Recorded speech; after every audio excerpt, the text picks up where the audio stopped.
আজকের ভিডিওতে আমরা পাটিগণিতের তৃতীয় অধ্যায় ভগ্নাংশকে দ্বিতীয় অংশ বা দ্বিতীয় পার্টের আলোচনা করব। তো এর আগে আমরা ভগ্নাংশের প্রথম ক্লাস আলোচনা করেছি। তো সেখানে আমরা প্রাথমিক আলোচনা এবং কাকে বলে কত প্রকার সেগুলো নিয়ে আলোচনা করেছি এবং দশমিকের যোগ বিয়োগ গুণ ভাগও আলোচনা করেছি। এরপর আজকে আমি কয়েকটি টপিক আলোচনা করব এবং তারপর তৃতীয় পার্টের মাধ্যমে আমার বেসিক আলোচনা শেষ করার পর আমি প্রিভিয়াস কোশ্চেনে চলে যাব।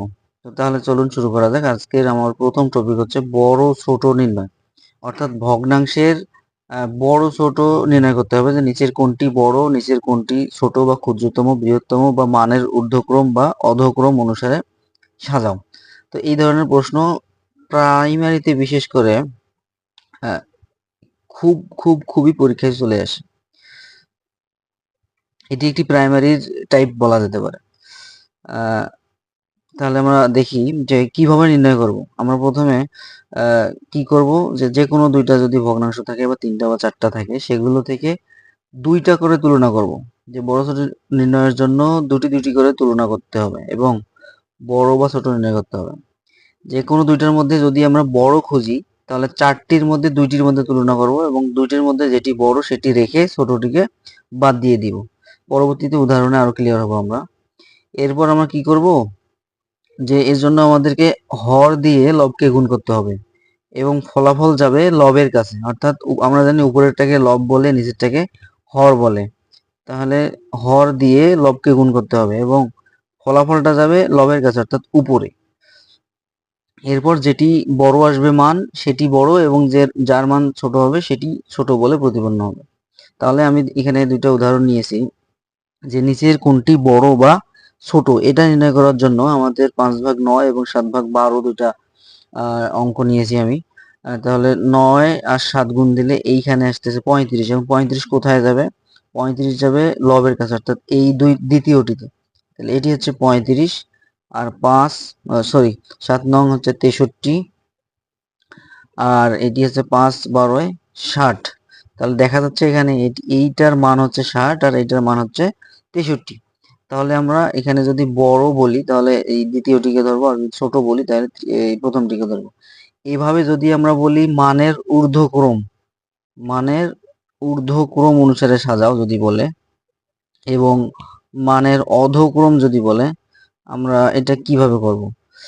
মানের ঊর্ধ্বক্রম মানে হচ্ছে ছোট থেকে বড়, ছোট থেকে বড়, আর যদি অধক্রম বলে তাহলে বড় থেকে ছোট সাজাবো।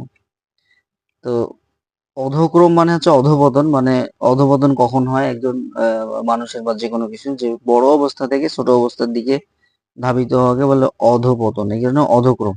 আর ঊর্ধ্বক্রম মানে হচ্ছে উপরের দিকে ওঠা। তাহলে আমরা যদি এই দুটোকে মানের ঊর্ধ্বক্রম অনুসারে সাজাই, মানে ছোট থেকে বড়, তাহলে প্রথমে আমাকে ছোটটি নিতে হবে। তাহলে এখানে লিখতে হবে 5/9 গ্রেটার লেস দেন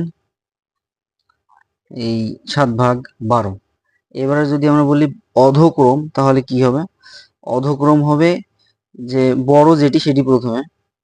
7/12 এটি বড়, কার চেয়ে বড় 5/9। তো একইভাবে যদি তিনটা বা চারটা থাকে এইভাবে আমরা সাজাবো। এরপর একটু প্রিভিয়াস কোশ্চেন দেখি আমরা এই সম্পর্কিত কি কি প্রশ্ন পরীক্ষায় এসেছে। যে নিম্নলিখিত ভগ্নাংশগুলোর মধ্যে কোনটি ক্ষুদ্রতম? এটি প্রাথমিকের 13 সালের পরীক্ষা এসেছিল যে ক্ষুদ্রতম অর্থাৎ আমাদের দুইটা দুইটা করে তুলনা করতে হবে, যেটা বড় সেটা বাদ দিতে হবে এবং যেটি ছোট সেটি রাখতে হবে। তাহলে ক্ষুদ্রতম খুঁজতেছি আমরা, তাহলে ক আর খ অপশনের মধ্যে যদি আমরা বিবেচনা করি, তাহলে 3 গুণ করলে 9, এখানে 9, আর 4 দুগুণ গুণ করলে এখানে হচ্ছে 8। তার মানে আমাদের এই দুটোর মধ্যে ক্ষুদ্রতম হচ্ছে এইটা। তাহলে আমরা তো আর বড় খুঁজতেছি না, তাই সেই কারণে এটাকে বাদ দিয়ে দিব। এরপর ক আর গ এর মধ্যে তুলনা হবে। 3×5 = 15 হবে আর 8 × 2 = 16 হবে। তাহলে দেখতে পাচ্ছি আমরা ক আর গ এর মধ্যে গ ছোট, ক বড়, এই কারণে ছোটটিকে রেখে বড়টিকে বাদ দেব। এরপর গ ঘ এর মধ্যে আমরা দেখব কে ছোট। তাহলে 7, 9, 63 এইটা লবের কাছে যাবে ফলাফল। আর 5/12 60, 60 হচ্ছে এই লবের কাছে আসবে। তাহলে দেখতে পাচ্ছি আমরা এই 60 এর এটা হচ্ছে 63। তাহলে গ হচ্ছে আমাদের সবচেয়ে ছোট। মূল কথা হচ্ছে এখানে আমাদের হর দিয়ে লবকে গুণ করতে হবে এবং ফলাফলটা যাবে লবের কাছে, তারপর দেখব কোনটি বড় এবং কোনটি ছোট। বন্ধুরা, আমরা এভাবে এই ধরনের প্রশ্ন খুব সহজেই সমাধান করতে পারি। এরপর আমরা দেখি আরো কিছু প্রশ্ন, যে নিচের ভগ্নাংশগুলোর মধ্যে কোনটি ক্ষুদ্রতম। এটাও প্রাক প্রাথমিকে 13 এবং 8 সালে এসেছিল। তাহলে ক, খ, গ, ঘ। 4 5 20, অর্থাৎ 20 আসবে এখানে। 3 নং 27, 27 আসবে এখানে। তাহলে এখানকার মধ্যে ছোট হচ্ছে 20, তাহলে আমরা এটা বাদ দিব। তো বাদ দেওয়ার পর এই প্রথম যে গুণফলের ভ্যালু, সেটা কিন্তু শুধু প্রথম গুণফলেই প্রযোজ্য হবে, পরবর্তীতে এটা আর আমাদের প্রযোজ্য হবে না। তো এই কারণে আবার নতুন করে গুণ করতে হবে। তাহলে 7 9 63 আর 5 12 60, তাহলে দেখতে পাচ্ছি এটি ছোট। তারপর আমরা কি দেখব, এই গ কেটে গেল। খ আর ঘ এর মধ্যে তুলনা, তাহলে 9 আর 11 গুণ করলে 9 11 99, আর 5 আর 18 গুণ করলে 5 18 90। তাহলে দেখতে পাচ্ছি আমরা খই হচ্ছে এখানে সবচেয়ে ছোট, তাহলে খ সঠিক উত্তর। এরপর বলা হচ্ছে কোন ভগ্নাংশটি 2/3 থেকে ছোট, অর্থাৎ এখান থেকে এর চেয়ে ছোট হতে হবে, তার মানে 2/3 হচ্ছে বড় হবে। কারণ প্রত্যেকটাই যদি তুলনা করি, ক খ গ ঘ, 2/3 এর চেয়ে যেটি বড় সেটি বাদ যাবে, আর যেটি ছোট থাকবে সেটি সঠিক উত্তর হবে। এটি কিন্তু একটি ব্যাংকে এসেছিল, অগ্রণী ব্যাংক লিমিটেড, অফিসার 2008। তাহলে আমরা একটু লক্ষ্য করি, আমরা কিন্তু এই ক খ গ এর সাথে এবার তুলনা করব না, এবারে তুলনা করব 2/3 এর সাথে। তাহলে 2/3 এর মধ্যে এই 8 দিয়ে যদি 2 গুণ করি, 8 2 16, আর 3 দিয়ে যদি 7 গুণ করি, 3 নং 3 7 21, তাহলে 8 2 16 আর 3 7 21, তাহলে 21 বড়, আর হচ্ছে 2/3 16 হচ্ছে ছোট। এই কারণে এর থেকেও ছোট হতে হবে। আমাদের উত্তরটা আমরা খুঁজতেছি ছোট কোনটি, তাহলে এটি বড়, এটা বাদ যাবে। তারপর 2/3 যদি আমরা একটু পাশাপাশি লিখে তুলনা করি, তাহলে 6 2 12, 3 5 15, তাহলে এটাও 2/3 এর চেয়ে বড়, তাহলে এটাও আমাদের কাঙ্ক্ষিত উত্তর নয়। এরপর হচ্ছে গ অপশনে 2/3, তাহলে 4 2 8, 3 3 9, তাহলে এটাও বড়। এরপর আমরা কি নেব, তারপর নিঃসন্দেহে এটি সঠিক উত্তর হবে। তারপর আমরা যদি প্রমাণ করি, তাহলে 5 2 10, 3 3 9, তাহলে ঘ অপশন হচ্ছে এখানকার সঠিক উত্তর। এরপর একই সাথে এই ধরনের প্রশ্ন কিভাবে করবো, যে কোন সংখ্যাটি এত এবং এত এর মধ্যে অবস্থান করে না। যদি করে অবস্থান করতো তাহলে কি হতো, এই দুইটা সংখ্যার মধ্যে আগে দেখবো আমরা কোনটা বড় আর কোনটা ছোট, তারপর ডিসিশন নেব। 5 7 35 আর 4 13 52, অর্থাৎ এটি বড় আর এটি হচ্ছে ছোট।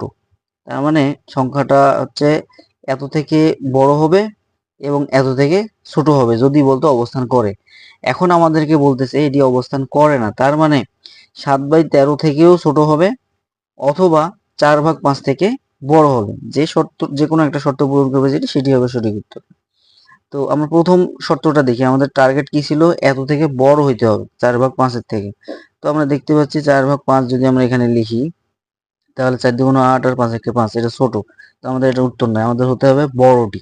এরপর আবারও 4/5 যদি নেই, তাহলে 3 4 12 আর 5 2 10, তাহলে এটি ছোট। আমাদের হতে হবে এর চেয়ে বড়, এই সীমানার চেয়ে বড়, এটা হচ্ছে এই দুইটা সংখ্যার মধ্যে এটা বড় আর এটা ছোট। তাহলে আমরা এর চেয়ে বড় পাবো, এর চেয়ে ছোট যেটি পাবো সেটি উত্তর হবে, তো এটাও নয়। তাহলে আমরা যদি দেখি গ অপশনে কি দেওয়া আছে, গ অপশনে 3/4, আর এখানে আমাদের প্রশ্নে ছিল 4/5, তাহলে 4 4 16 আর 3 5 15, তাহলে এটি ছোট, আমাদের হতে হবে চেয়ে বড়, তাহলে এটাও নিতে পারছি না। আমরা 5/7 যদি করি, তাহলে 4/5 এর চেয়ে 4 সাথে 28 আর 5 5 25, 4 সাথে 28 আর 5 5 25। তাহলে এই প্রশ্নের জন্য আমরা এখানে দেখতে পাচ্ছি যে এই প্রথম অপশনের শর্ত দিয়ে এটা পূরণ করে না। এরপর আমরা দেখব দ্বিতীয় শর্ত, তার মানে এর মধ্যে অবস্থান করে না, মানে এই ছোট এসে আরো ছোট আছে কিনা। তাহলে আমরা দেখি 7/13 এসে কোনো অপশন ছোট আছে কিনা। তাহলে হাফের সাথে যদি আমরা 7/13 বসাই, তাহলে কি হবে, এই 13 দিয়ে উপরের 1 কি গুণ আর 2 দিয়ে 7 কি গুণ, তাহলে কি হবে, 7 2 14 হবে এটা, আর এটা হবে 13 1 13, তার মানে এটি হচ্ছে ছোট, তার মানে ছোট এর চেয়েও ছোট, তার মানে এটি হবে আমাদের সঠিক উত্তর। আমরা দুইটা অপশনেই প্রয়োগ করে দেখবো, যেটি সঠিক উত্তর হবে সেটি সঠিক উত্তর। এরপরে আছে আমাদের, আমি পুরো অধ্যায়টাকে কয়েকটি অংশে ভাগ করেছি, তার মধ্যে এটি ছিল আমাদের তার পরবর্তী অংশ, অপশন টেস্ট, অর্থাৎ অনেকগুলো অঙ্ক এই অধ্যায়ে আমরা পাবো, যেগুলো বড় করেও করা যায়, আবার অপশন টেস্ট করলে খুব দ্রুতই উত্তর মিলানো যায়। আমরা কিন্তু এগুলো প্রিলির জন্য আপাতত করতেছি, আবার রিটেনের জন্য আমরা শিখবো, কিন্তু একই সাথে এই অধ্যায়ের এই অঙ্কগুলো আমরা প্রিলির জন্য করব। তাহলে এই একটা অঙ্ক দেখি যে একটি ভগ্নাংশের লব ও হর উভয় থেকে 1 বিয়োগ করলে 2/3 হয়, কিন্তু লব ও হর উভয়ের সাথে 1 যোগ করলে 3/4 হয়, ভগ্নাংশটি কত? এই শর্তগুলো যদি আমরা সব অপশনের জন্য পূরণ করে দেই তাহলেই হবে আমাদের কোনটি সঠিক উত্তর সেটি আমরা পেয়ে যাব। তো এখানে যদি আমরা ভগ্নাংশের লব ও হর উভয়ের থেকে 1 বিয়োগ করি, তাহলে আমরা যদি ক অপশন ধরি তাহলে কি হবে? উভয় থেকে যদি 1 বিয়োগ করি তাহলে 4 থেকে 1 বিয়োগ করলে হয় 3, আর 3 থেকে 5 থেকে 1 বিয়োগ করলে হয় 4, অর্থাৎ এটি আসতেছে 3/4, কিন্তু আমাদের হওয়ার কথা 2/3। তাহলে একইভাবে আমরা যদি খ অপশন ধরি তাহলে যদি বাদ এই উভয়ের সাথে 1 বিয়োগ করি তাহলে এখান থেকে 1 বিয়োগ করলে হবে 2, 3 থেকে 1 বিয়োগ 2, তার মানে এটা প্রথম শর্তটার জন্য আমরা এটা উত্তর পাচ্ছি। কিন্তু দ্বিতীয় শর্ত হচ্ছে লব হর উভয়ের সাথে 1 যোগ করলে 3/4 হয়, ভগ্নাংশটি কত? তাহলে এবারে যদি আমরা 1 যোগ করি তাহলে এটা হচ্ছে আমাদের 3 আর 1 4 হবে, আর 4 আর 1 5 হবে, কিন্তু হওয়ার কথা 3/4। তার মানে এটিও আমাদের সঠিক উত্তর না, যেহেতু এটা একটা শর্ত পূরণ করে একটা করে না। আমাদের সঠিক উত্তর হতে গেলে দুটি শর্তই পূরণ করতে হবে। এরপর 7/9 ব্যাপারে আসি, তাহলে 7 থেকে যদি একবার দিই তাহলে 6, আর 9 থেকে যদি 8, তাহলে আবার 2 দ্বারা কাটাকাটি করলে হয়ে যাবে কত? 3/4। তাহলে এটাও আমাদের হচ্ছে না। আমরা পরের অপশনে দেখি, পরের অপশন হচ্ছে 1 বিয়োগ করলে হবে 4, আর 7 থেকে 1 বিয়োগ করলে হবে 6, তাহলে কাটাকাটি করলে 2/3, যেটা আমাদের প্রথম শর্ত মিলতেছে। এখন দ্বিতীয় শর্ত কি বলে? উভয়ের সাথে 1 যোগ করবো, 5 এর সাথে 1 যোগ করলে হবে 6, 7 থেকে 7 এর সাথে 1 যোগ করলে হবে 8, অর্থাৎ কাটাকাটি যদি করি 3/4, 2 দিয়ে কাটলে 3/4। তাহলে এই অপশনটি, ঘ অপশনটি আমাদের দুটি শর্তই পূরণ করতেছে, কাজেই ঘ হবে সঠিক উত্তর। এই অঙ্কগুলো আমরা কি সমীকরণ ধরে ধরে বা এক্স ধরে ধরে করতে পারি। তাহলে ধরি এখানে লব হচ্ছে এক্স, হর হচ্ছে ওয়াই। যেহেতু এখানে প্রকৃত বা অপ্রকৃত কোনো ভগ্নাংশের কথা বলিনি, এই কারণে আমরা একটা যে কোনো কিছু ধরবো, লব এক্স, হর হচ্ছে ওয়াই। এখন শর্তগুলো প্রয়োগ করে দেবো, যে উভয় থেকে 1 বিয়োগ করলে, তাহলে লব থেকে 1 বিয়োগ, হর থেকে 1 বিয়োগ করলে ভগ্নাংশটা দাঁড়ায় 2/3। এরপর বজ্র গুণন করলে আমরা পাই, প্রথম সমীকরণটা পাই 3x - 2y = 1। আমরা সমীকরণ সমাধানের অধ্যায়ে গিয়ে এগুলো কিভাবে হয় সেগুলো ভালোভাবে দেখে নিব। এরপর দ্বিতীয় শর্তটা প্রয়োগ করলে এখানে দ্বিতীয় সমীকরণটি পাওয়া যায় 4x - 3y। এখন আমরা সমীকরণ পাওয়ার পর সহ সমীকরণের 4টা উপায় আছে সমাধানের। তার মধ্যে একটা হচ্ছে প্রতিস্থাপন, তারপর হচ্ছে অপনয়ন, তারপর হচ্ছে বজ্র গুণন, তারপর হচ্ছে নির্ণায়ক। এইগুলো আমরা ওই সমীকরণ সমাধান অধ্যায়ে গিয়ে এই সমীকরণগুলো শিখব। এই পার্টে যদি আমরা এখানে সমীকরণের সমাধানগুলো শেখাই তাহলে ভিডিওটি অনেক বড় হয়ে যাবে, কাজেই আমরা এটা এই সমীকরণ অধ্যায়ে গিয়ে শিখব। এখন দুই সমীকরণের সমাধানের সবচেয়ে সহজ উপায় হচ্ছে অপনয়ন পদ্ধতি। অপনয়ন পদ্ধতিকে আমি বলি কেটে দেওয়া পদ্ধতি। এই কেটে দেব কিভাবে? সমীকরণ দুটির এক্স অথবা ওয়াই যে কোনো একটি কেটে দেওয়ার জন্য আমাদের এই এক্স এর সহগ দিয়ে এই সমীকরণকে গুণ, আবার এই এক্স এর সহগ দিয়ে এই সমীকরণকে গুণ। এই কারণে আমরা লিখছি যে 1 কে 4 দ্বারা এবং 2 কে 3 দ্বারা গুণ করে পাই। এখন গুণ করার পর কি করব? আমরা গুণ করার পর দেখতে পাচ্ছি কাটতে গেলে আমাদের বিয়োগ করতে হবে, এই কারণে চিহ্নটা আমি এখানে বিয়োগ দিব। তো তখন দিইনি, এখন দিলাম। এরপর আমরা ক্যালকুলেশন করলে y = 7 পাই, x = 5 পাই।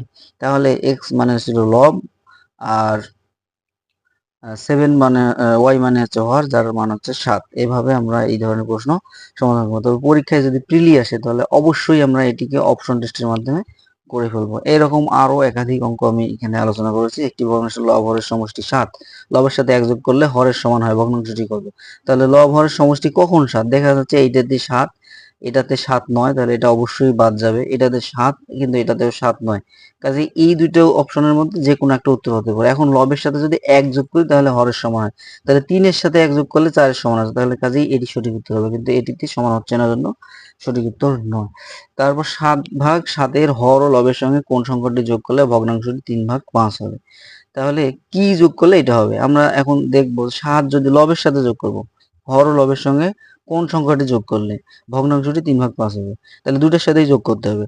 আমরা যদি দুইটার সাথেই যোগ করি তাহলে 7 এর সাথে 7 যোগ করলে এখানে হবে 14, আর 17 এর সাথে 7 যোগ করলে হবে 7 × 24, তাহলে 14/24 কে কোনোভাবেই যদি 3/5 করা যায় তাহলে সঠিক উত্তর হবে, কিন্তু এটা হচ্ছে না, কাজেই সঠিক উত্তর এটি হবে না। তারপর 8 যদি যোগ করি, 7-এর সাথে 8 যোগ করলে 15, আর 17-এর সাথে 8 যোগ করলে 8-7-15, 25।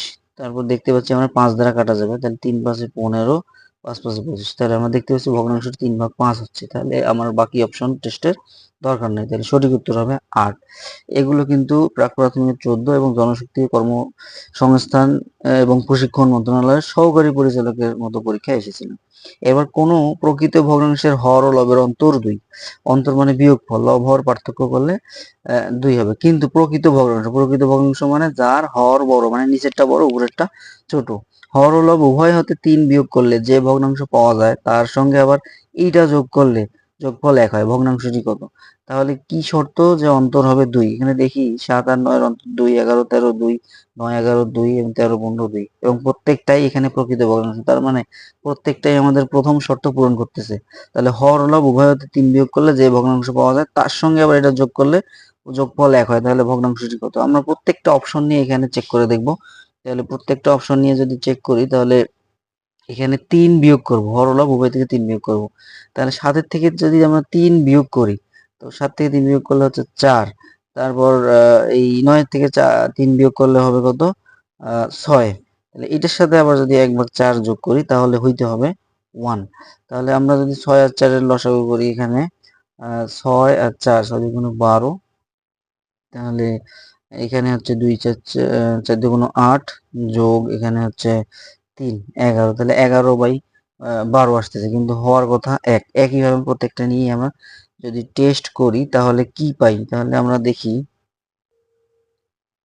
এভাবে আমরা যদি গ অপশনে আসি তাহলে কি পাওয়া যায়, যে অন্তর 2 এবং হরলব উভয় থেকে 3 বিয়োগ করলে, তাহলে যদি 9 থেকে 3 বিয়োগ করি তাহলে 6, আর হচ্ছে 11 থেকে 3 বিয়োগ যদি করি তাহলে হবে 8 আর 3 11, অর্থাৎ 8। এটার সাথে যদি আমরা 1/4 যোগ করি তাহলে ফলাফল আসে, এটার লসাগু হচ্ছে 8। তাহলে 6 যোগ 2, তাহলে 8 হচ্ছে 8/8, 8/8 মানে হচ্ছে 1। তাহলে আমাদের সঠিক উত্তর হচ্ছে গ।